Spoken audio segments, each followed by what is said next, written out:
شروع اللہ کے نام سے جو بڑا مہربان نہایت رحم والا ہے۔ الف لام را، یہ ایک پرنور کتاب ہے، اس کو ہم نے تم پر اس لیے نازل کیا ہے کہ لوگوں کو اندھیرے سے نکال کر روشنی کی طرف لے جاؤ،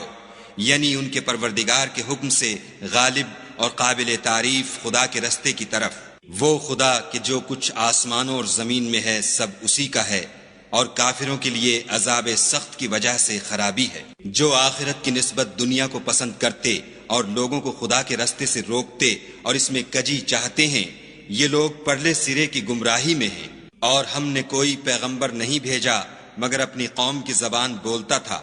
تاکہ انہیں احکام خدا کھول کھول کر بتا دے۔ پھر خدا جسے چاہتا ہے گمراہ کرتا ہے اور جسے چاہتا ہے ہدایت دیتا ہے، اور وہ غالب اور حکمت والا ہے۔ اور ہم نے موسیٰ کو اپنی نشانیاں دے کر بھیجا کہ اپنی قوم کو تاریکی سے نکال کر روشنی میں لے جاؤ اور ان کو خدا کے دن یاد دلاؤ،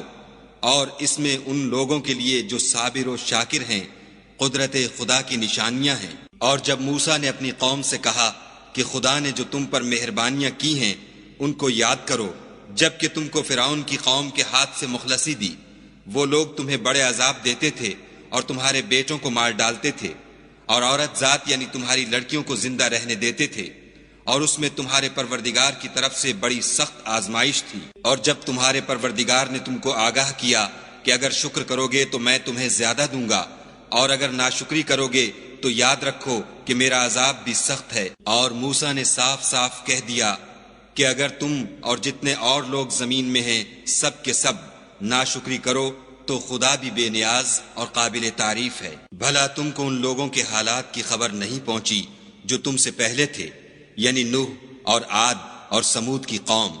اور جو ان کے بعد تھے، جن کا علم خدا کے سوا کسی کو نہیں۔ جب ان کے پاس پیغمبر نشانیاں لے کر آئے تو انہوں نے اپنے ہاتھ ان کے منہوں پر رکھ دیے کہ خاموش رہو، اور کہنے لگے کہ ہم تو تمہاری رسالت کو تسلیم نہیں کرتے، اور جس چیز کی طرف تم ہمیں بلاتے ہو ہم اس سے قوی شک میں ہیں۔ ان کے پیغمبروں نے کہا، کیا تم کو خدا کے بارے میں شک ہے جو آسمانوں اور زمین کا پیدا کرنے والا ہے؟ وہ تمہیں اس لیے بلاتا ہے کہ تمہارے گناہ بخشے اور فائدہ پہنچانے کے لیے ایک مدت مقرر تک تم کو مہلت دے۔ وہ بولے کہ تم تو ہمارے ہی جیسے آدمی ہو، تمہارا یہ منشا ہے کہ جن چیزوں کو ہمارے بڑے پوجتے رہے ہیں ان کے پوجنے سے ہم کو بند کر دو، تو اچھا کوئی کھلی دلیل لاؤ، یعنی معجزہ دکھاؤ۔ پیغمبروں نے ان سے کہا کہ ہاں ہم تمہارے ہی جیسے آدمی ہیں، لیکن خدا اپنے بندوں میں سے جس پر چاہتا ہے نبوت کا احسان کرتا ہے، اور ہمارے اختیار کی بات نہیں کہ ہم خدا کے حکم کے بغیر تم کو تمہاری فرمائش کے مطابق معجزہ دکھائیں، اور خدا ہی پر مومنوں کو بھروسہ رکھنا چاہیے۔ اور ہم کیوں کر خدا پر بھروسہ نہ رکھیں حالانکہ اس نے ہم کو ہمارے دین کے سیدھے رستے بتائے ہیں، اور جو تکلیفیں تم ہم کو دیتے ہو اس پر صبر کریں گے،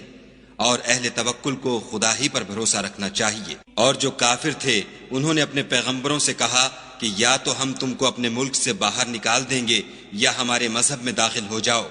تو پروردگار نے ان کی طرف وحی بھیجی کہ ہم ظالموں کو ہلاک کر دیں گے اور ان کے بعد تم کو اس زمین میں آباد کر دیں گے۔ یہ اس شخص کے لیے ہے جو قیامت کے روز میرے سامنے کھڑے ہونے سے ڈرے اور میرے عذاب سے خوف کرے۔ اور پیغمبروں نے خدا سے اپنی فتح چاہی تو ہر سرکش ضدی نامراد رہ گیا۔ اس کے پیچھے دوزخ ہے اور اسے پیپ کا پانی پلایا جائے گا، وہ اس کو گھونٹ گھونٹ پیے گا اور گلے سے نہیں اتار سکے گا، اور ہر طرف سے اسے موت آ رہی ہوگی مگر وہ مرنے میں نہیں آئے گا، اور اس کے پیچھے سخت عذاب ہوگا۔ جن لوگوں نے اپنے پروردگار سے کفر کیا ان کے اعمال کی مثال راکھ کسی ہے کہ آندھی کے دن اس پر زور کی ہوا چلے اور اسے اڑا لے جائے۔ اسی طرح جو کام وہ کرتے رہے ان پر ان کو کچھ دسترس نہ ہوگی، یہی تو پرلے سرے کی گمراہی ہے۔ کیا تم نے نہیں دیکھا کہ خدا نے آسمانوں اور زمین کو تدبیر سے پیدا کیا ہے؟ اگر وہ چاہے تو تم کو نابود کر دے اور تمہاری جگہ نئی مخلوق پیدا کر دے، اور یہ خدا کو کچھ بھی مشکل نہیں۔ اور قیامت کے دن سب لوگ خدا کے سامنے کھڑے ہوں گے تو ضعیف العقل متبع اپنے رؤسائے متکبرین سے کہیں گے کہ ہم تو تمہارے پیرو تھے، کیا تم خدا کا کچھ عذاب ہم پر سے دفع کر سکتے ہو؟ وہ کہیں گے کہ اگر خدا ہم کو ہدایت کرتا تو ہم تم کو ہدایت کرتے، اب ہم گھبرائیں یا صبر کریں ہمارے حق میں برابر ہے۔ کوئی جگہ گریز اور رہائی کی ہمارے لیے نہیں ہے۔ جب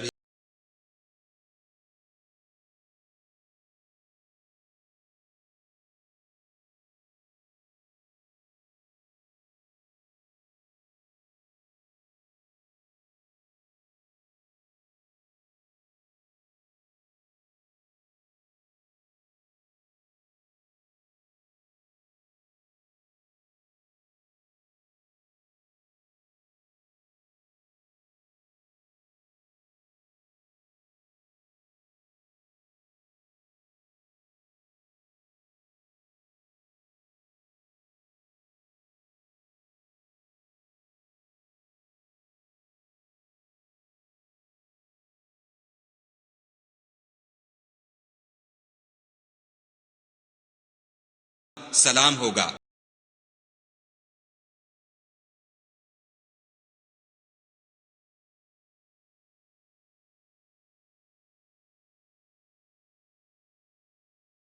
آسمان میں اپنے پروردگار کے حکم سے ہر وقت پھل لاتا اور میوے دیتا ہو، اور خدا لوگوں کے لیے مثالیں بیان فرماتا ہے تاکہ وہ نصیحت پکڑیں۔ اور ناپاک بات کی مثال ناپاک درخت کسی ہے، نہ جڑ مستحکم نہ شاخیں بلند، زمین کے اوپر ہی سے اکھیڑ کر پھینک دیا جائے، اس کو ذرا بھی قرار و ثبات نہیں۔ خدا مومنوں کے دلوں کو صحیح اور پکی بات سے دنیا کی زندگی میں بھی مضبوط رکھتا ہے اور آخرت میں بھی رکھے گا، اور خدا بے انصافوں کو گمراہ کر دیتا ہے، اور خدا جو چاہتا ہے کرتا ہے۔ کیا تم نے ان لوگوں کو نہیں دیکھا جنہوں نے خدا کے احسان کو ناشکری سے بدل دیا اور اپنی قوم کو تباہی کے گھر میں اتارا؟ وہ گھر دوزخ ہے، سب ناشکرے اس میں داخل ہوں گے، اور وہ برا ٹھکانہ ہے۔ اور ان لوگوں نے خدا کے شریک مقرر کیے کہ لوگوں کو اس کے رستے سے گمراہ کریں۔ کہہ دو کہ چند روز فائدے اٹھا لو، آخر کار تم کو دوزخ کی طرف لوٹ کر جانا ہے۔ اے پیغمبر صلی اللہ علیہ وآلہ وسلم، میرے مومن بندوں سے کہہ دو کہ نماز پڑھا کریں، اور اس دن کے آنے سے پیشتر جس میں نہ اعمال کا سودا ہوگا اور نہ دوستی کام آئے گی، ہمارے دیے ہوئے مال میں سے در پردہ اور ظاہر خرچ کرتے رہیں۔ خدا ہی تو ہے جس نے آسمانوں اور زمین کو پیدا کیا اور آسمان سے مے برسایا، پھر اس سے تمہارے کھانے کے لیے پھل پیدا کیے، اور کشتیوں اور جہازوں کو تمہارے زیر فرمان کیا تاکہ دریا اور سمندر میں اس کے حکم سے چلیں، اور نہروں کو بھی تمہارے زیر فرمان کیا، اور سورج اور چاند کو تمہارے لیے کام میں لگا دیا کہ دونوں دن رات ایک دستور پر چل رہے ہیں، اور رات اور دن کو بھی تمہاری خاطر کام میں لگا دیا، اور جو کچھ تم نے مانگا سب میں سے تم کو عنایت کیا، اور اگر خدا کے احسان گننے لگو تو شمار نہ کر سکو، مگر لوگ نعمتوں کا شکر نہیں کرتے۔ کچھ شک نہیں کہ انسان بڑا بے انصاف اور ناشکر ہے۔ اور جب ابراہیم نے دعا کی کہ میرے پروردگار اس شہر کو لوگوں کے لیے امن کی جگہ بنا دے، اور مجھے اور میری اولاد کو اس بات سے کہ بتوں کی پرستش کرنے لگیں بچائے رکھ۔ اے پروردگار، انہوں نے بہت سے لوگوں کو گمراہ کیا ہے، سو جس شخص نے میرا کہا مانا وہ میرا ہے، اور جس نے میری نافرمانی کی تو بخشنے والا مہربان ہے۔ اے پروردگار، میں نے اپنی اولاد میدان مکہ میں جہاں کھیتی نہیں تیرے عزت و ادب والے گھر کے پاس لا بسائی ہے۔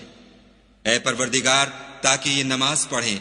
تو لوگوں کے دلوں کو ایسا کر دے کہ ان کی طرف جھکے رہیں، اور ان کو میووں سے روزی دے تاکہ تیرا شکر کریں۔ اے پروردگار، جو بات ہم چھپاتے اور جو ظاہر کرتے ہیں تو سب جانتا ہے، اور خدا سے کوئی چیز مخفی نہیں، نہ زمین میں نہ آسمان میں۔ خدا کا شکر ہے جس نے مجھ کو بڑی عمر میں اسماعیل اور اسحاق بخشے، بے شک میرا پروردگار دعا سننے والا ہے۔ اے پروردگار، مجھ کو ایسی توفیق عنایت کر کہ نماز پڑھتا رہوں، اور میری اولاد کو بھی یہ توفیق بخش۔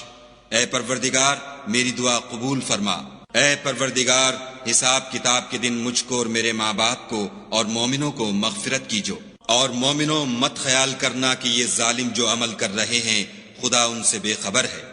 وہ ان کو اس دن تک مہلت دے رہا ہے جبکہ دہشت کے سبب آنکھیں کھلی کی کھلی رہ جائیں گی، اور لوگ سر اٹھائے ہوئے میدان قیامت کی طرف دوڑ رہے ہوں گے، ان کی نگاہیں ان کی طرف لوٹ نہ سکیں گی، اور ان کے دل مارے خوف کے ہوا ہو رہے ہوں گے۔ اور لوگوں کو اس دن سے آگاہ کر دو جب ان پر عذاب آ جائے گا، تب ظالم لوگ کہیں گے کہ اے ہمارے پروردگار، ہمیں تھوڑی سی مدت مہلت عطا کر تاکہ ہم تیری دعوت توحید قبول کریں اور تیرے پیغمبروں کے پیچھے چلیں تو جواب ملے گا،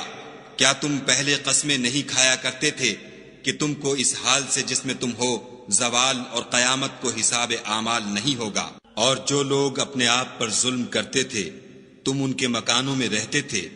اور تم پر ظاہر ہو چکا تھا کہ ہم نے ان لوگوں کے ساتھ کس طرح کا معاملہ کیا تھا،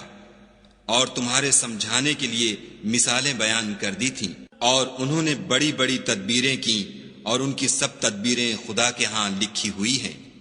گو وہ تدبیریں ایسی غضب کی تھیں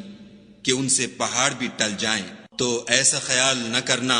کہ خدا نے جو اپنے پیغمبروں سے وعدہ کیا ہے اس کے خلاف کرے گا۔ بے شک خدا زبردست اور بدلہ لینے والا ہے۔ جس دن یہ زمین دوسری زمین سے بدل دی جائے گی اور آسمان بھی بدل دیے جائیں گے، اور سب لوگ خدائے یگانہ و زبردست کے سامنے نکل کھڑے ہوں گے، اور اس دن تم گناہ گاروں کو دیکھو گے کہ زنجیروں میں جکڑے ہوئے ہیں، ان کے کرتے گندھک کے ہوں گے اور ان کے منہوں کو آگ لپٹ رہی ہوگی۔ یہ اس لیے کہ خدا ہر شخص کو اس کے اعمال کا بدلہ دے، بے شک خدا جلد حساب لینے والا ہے۔ یہ قرآن لوگوں کے نام خدا کا پیغام ہے تاکہ ان کو اس سے ڈرایا جائے اور تاکہ وہ جان لیں کہ وہی اکیلا معبود ہے،